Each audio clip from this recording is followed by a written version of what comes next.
Now we're going to see the solution to this hands-on exercise. And I'll go to my editor and close this file.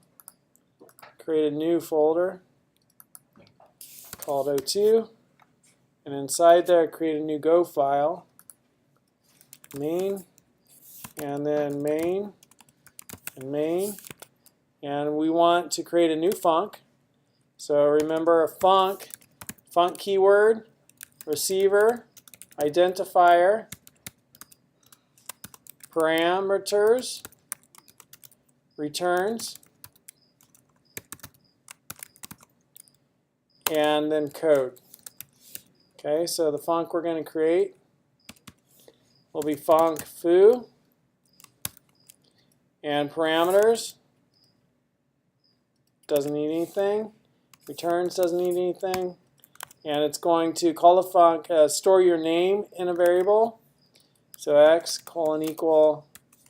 James Bond, stores your age in a variable, y :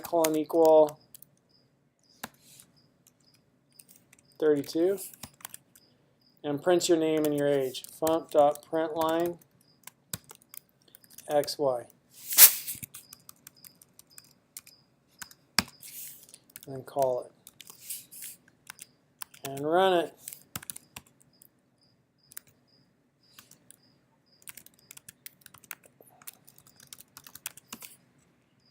James Bond 32. That's solution. Show hands how many people got it. Cool. Great job. Learning the language fundamentals before we get into learn the web programming.